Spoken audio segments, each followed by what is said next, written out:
किसी शहर के रेलवे स्टेशन पर एक भिखारी रहता था। वो वहां आने जाने वाली रेलगाड़ियों में बैठे यात्रियों से भीख मांगकर अपना पेट भरता था।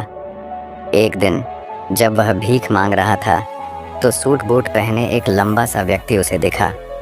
उसने सोचा कि यह व्यक्ति बहुत अमीर लगता है, इससे भीख मांगने पर यह मुझे ज़रूर अच्छे पैसे देगा। वह उस लंबे व्यक्ति से भीख मांगने लगा। भिखारी को देखकर उस लंबे व्यक्ति ने कहा, तुम हमेशा मांगते ही रहते हो, क्या कभी किसी को कुछ देते भी हो? भिखारी बोला, साहब मैं तो भिखारी हूँ, हमेशा लोगों से मांगता ही रहता हूँ। मेरी इतनी औकात कहाँ कि किसी को कुछ दे सकूँ।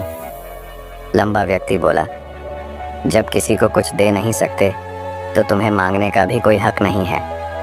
मैं एक व्यापारी हूँ और लेन देन में ही विश्वास करता हूँ। अगर तुम्हारे पास मुझे कुछ देने को हो तभी मैं तुम्हें बदले में कुछ दे सकता हूँ। इतना कहने के बाद वह लंबा आदमी ट्रेन में बैठकर चला गया। इधर भिखारी उसकी कही गई बात के बारे में सोचने लगा।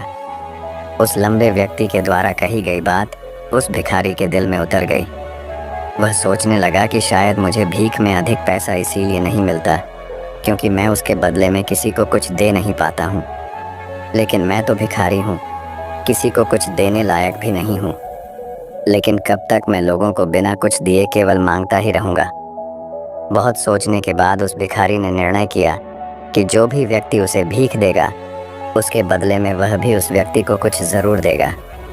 लेकिन अब उसके दिमाग में यह प्रश्न चल रहा था कि वह खुद भिखारी है तो भीख के बदले में वह दूसरों को क्या दे सकता है।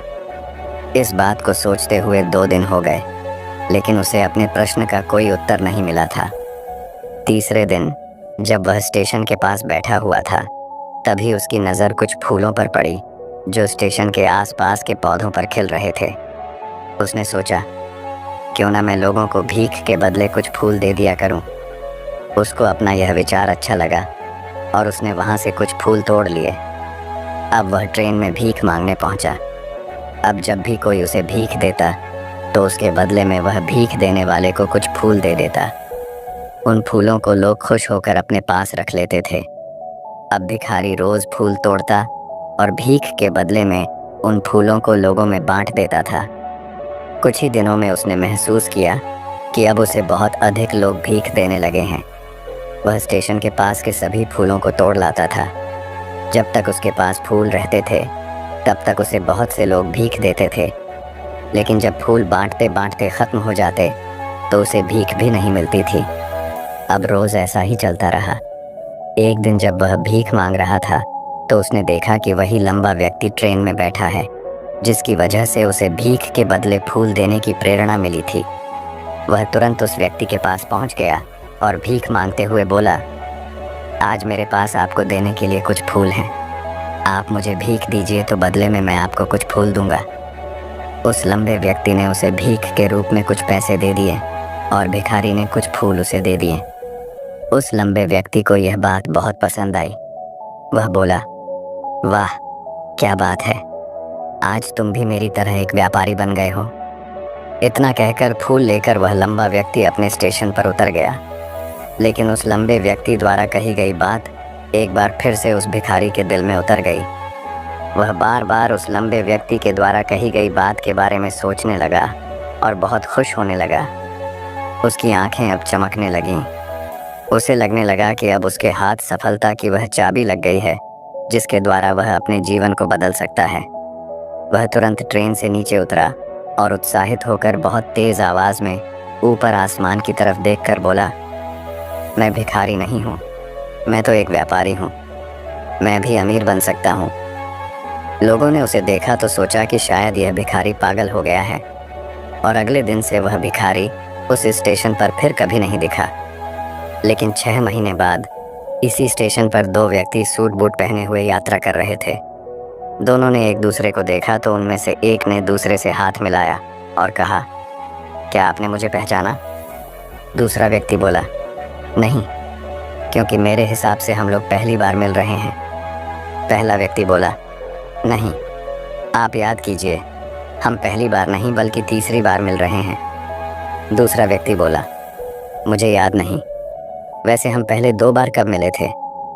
अब पहला व्यक्ति मुस्कुराया और बोला, हम पहले भी 2 बार इसी ट्रेन में मिले थे। मैं वही भिखारी हूँ जिसको आपने पहली मुलाकात में बताया कि मुझे जीवन में क्या करना चाहिए, और दूसरी मुलाकात में बताया कि मैं वास्तव में कौन हूँ।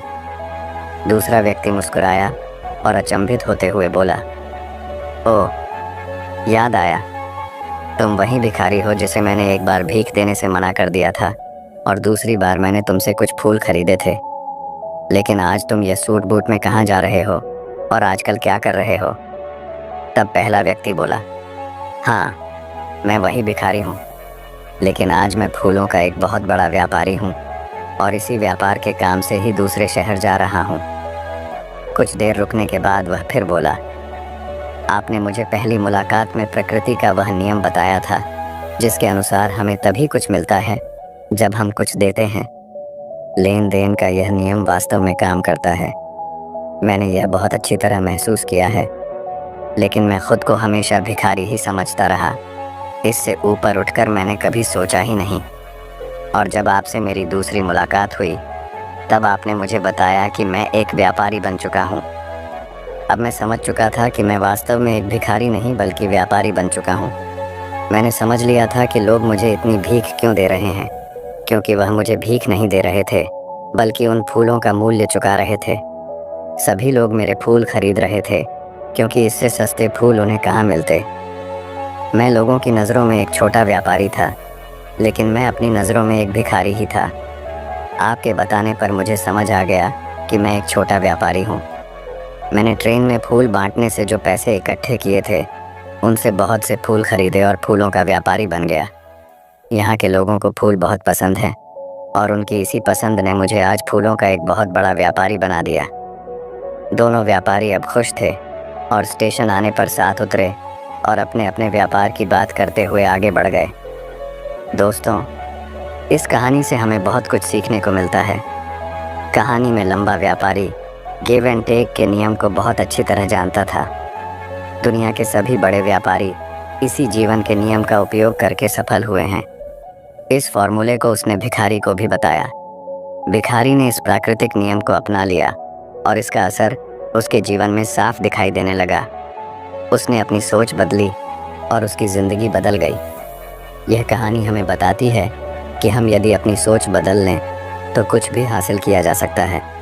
यदि हम खुद को छोटा समझते रहेंगे तो हम हमेशा छोटे ही बने रहेंगे। बड़ा बनने के लिए हमें अपनी सोच को बदलना होगा और ख़ुद के बारे में बड़ा सोचना होगा। कहानी का सार यह है कि सफलता आपकी सोच में छुपी होती है। खुद का आत्मसम्मान जगाइए, अपनी सोच को बड़ा बनाइए और देखिए कैसे आप सफलता के शिखर पर पहुंच जाते हैं।